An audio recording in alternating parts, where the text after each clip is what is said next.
पंचकुला के अंदर एक 7-8 साल की बच्ची को एक ब्राह्मण, भारत का गद्दार, बहन बेटी का गद्दार एक ब्राह्मण उसको छिपाने के बहाने लेकर जाता है। भास्कर अखबार में ये खबर छपी है साथियों। 7-8 साल की लड़की उसके साथ रेप करता है, छिपाने के बहाने से मंदिर में लेकर जाता है और पत्थर पर सिर पटक कर उसे मार देता है। मैं पूछता हूँ आप लोगों से, माता बहनों से, माता में शक्ति है क्या? वो किसी का सिर आती है, यहाँ पर सिर हिलाती है, बहुत बड़ी शक्ति है। हमें ये बताओ, जब हमारी बहनों बेटियों के ऊपर बलात्कार रातों रात होते हैं, पूरी रात होते हैं, तब उसकी शक्ति कहाँ जाती है? वो अपने सिर क्यों नहीं आती? बलात्कारी का सिर क्यों नहीं आती है? सवाल ये है साथियों। अगर संविधान ना होता, तेरे बाबा साहब ना होते, तो साथियों ये बलात्कार ऐसे ही बढ़ते रहते। संविधान के बाद भी हमारे ऊपर अत्याचार हो रहे हैं, आप समझ सकते हो। कुछ लोग कहते हैं कि आरक्षण हटाओ तब समानता मिलेगी। फेसबुक पर मैंने बात की एक के साथ, मैंने कहा भैया केरल के अंदर एक जगह पड़ती है, वहां पर 1729 से 1924 तक मेरी बहनों, मेरी बेटियों, मेरी भाइयों, मेरी माँ, आप लोगों को जो छोटी जाति के महिलाएं थी उन लोगों को छाती ढकने का भी टैक्स देना पड़ता था साथियों। 1729 से 1924 तक वो टैक्स लेने वाले मुस्लिम नहीं, अंग्रेज नहीं, अपने ब्राह्मण राजपूत राजा थे साथियों।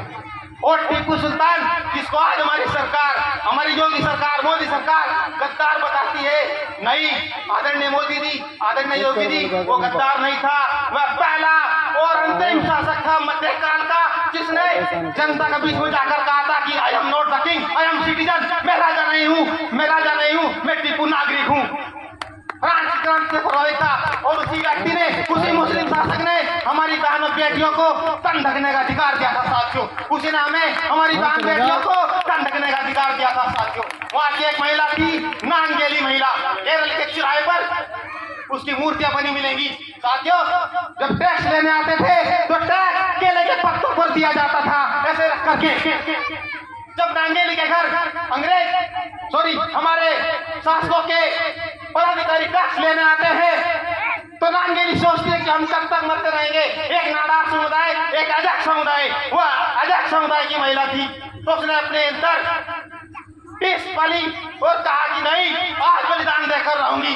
वह कमरे में घुसी और साथियों इतिहास में बातें दर्ज हैं, इतिहास में बातें दर्ज हैं, कहने में गुरेज नहीं है।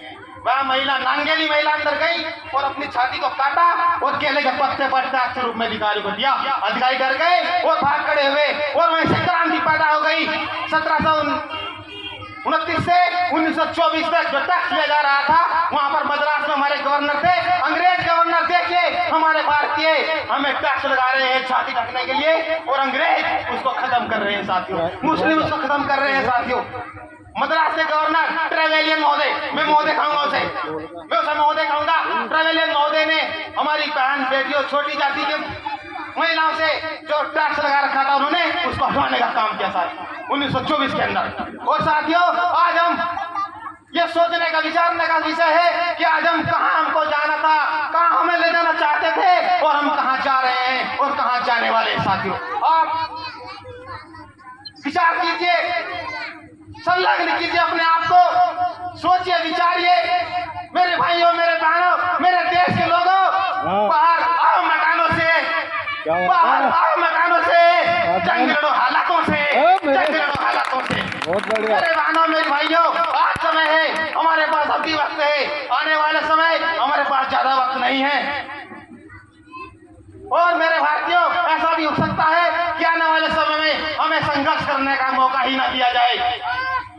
यदि संविधान पर वार होता है, यदि हमारे मान सम्मान पर वार होता है, तो साथियों ये जो जीवन हमें बाबा साहब ने दिया है ये मिट्टी में मिल जाएगा। क्योंकि बाबा साहब ने कहा था, जब तक मेरा संविधान है, जब तक मेरी वाणी है, मैं तुम्हारे बीच जिंदा रहूंगा, तुम्हारी हाल करता रहूंगा, तुम्हें जिताता रहूंगा। साथियों मेरे भाइयों, बाबा साहब ने हमें राज करने का वाणी दिया और काशी राम जी ने उसको प्रैक्टिकली में उतार कर हमें राज करने का रास्ता बताया है। साथियों मेरे भारतीयों, ये जागने का समय है, पाखंडवाद को लात मारने का समय है, कहीं जाने का समय है। मुझे एक बात बताइए, जब हम कहते हैं, हमारे ब्राह्मण धर्म के लोग कहते हैं, हिंदू धर्म के लोग कहते हैं कि सभी इंसान बराबर है, सभी उस परमात्मा की औलाद है। अरे भैया एक बात तो बताइए, फिर ये बीच में कि ब्राह्मण को खिलाना जरूरी है।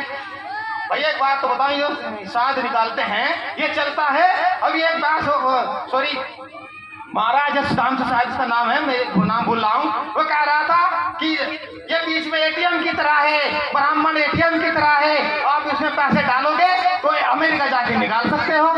यानी अगर ब्राह्मण के मुख में आप खिलाओगे, ब्राह्मण को खिलाओगे तो ये भगवान तक जाएगा। भैया इसका मतलब तो आपका भगवान भी रिश्वतखोर है, उसका मीडिएटर चाहिए, उसका प्रतिनिधि चाहिए। ऐसा भगवान हमें नहीं चाहिए साथियों। क्या इस तरह का भगवान दुनिया में हो सकता है? नहीं हो सकता है। आप उनकी बात को समझिए, ये एक षड्यंत्र है, वर्ण व्यवस्था एक षड्यंत्र थी, क्योंकि हमारे लोग अनपढ़ थे, अनजान थे, उन लोगों ने हमारे अनजान लोगों को फंसाया। भैया हमें फंसा कर दिखाओ। अभी फेसबुक पर मेरी बात हो रही थी कि जो बाबर राणा संघ के साथ बीच हुआ था, युद्ध हुआ था। एक शर्मा करके, विनीत शर्मा करके व्यक्ति हैं, आदरणीय विनीत शर्मा जी लिखते हैं कि हमारे सनातियों ने लड़ाई लड़ी है। मैंने कहा भैया, भगत सिंह जी को फांसी दिलाने वाले सूर्य नारायण शर्मा थे। भगत सिंह का केस फांसी दिलवाने के लिए भगत सिंह जी को सूर्य नारायण शर्मा ने केस लड़ा था, और उसे बचाने के लिए आसिफ अली ने केस लड़ा था साथियों, जो बिजनौर के रहने वाले थे। और उन्हें अंग्रेजों ने धमकाया कि हम तुझे जान से मार देंगे। उन्होंने कहा, आसिफ अली जी ने कहा, जब इतने क्रांतिकारी मर रहे हैं, एक और सही। मैंने कहा शर्मा, ये तेरा इतिहास है और बाबा साहब का मेरा इतिहास, मेरे वंशज का इतिहास है। साथियों, ये बिल्कुल जागने का विषय है। आप सभी अपने आप को आजाद महसूस करें। कतई आप कमजोर नहीं है, महिला कमजोर नहीं है। कौन चाहता है हम कमजोर हैं? भाई चमारी, झीवरी, घूमनी, तेली, अंसारी, चुमारी, गाय, टोपी, नाड़, यही घास लगा सिर्फ भगवानी दर्द ढेगी। बामणे राजपूत नहीं लगती, तुम कमजोर कैसे होगी? आप घर में कितना काम करो, घर पे ज्यादा काम करो, करते नहीं करते, और जो घास नहीं ला रही वो भी काम कर रही।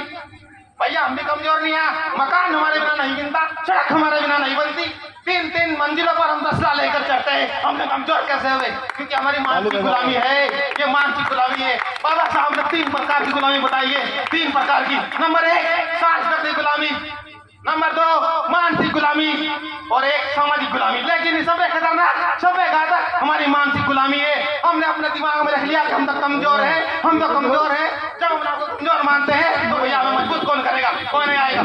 गौतम बुद्ध जी ने कहा है, अपपति को भव, अपने प्रकाश खुद बनो, अपना जीवन खुद बनो।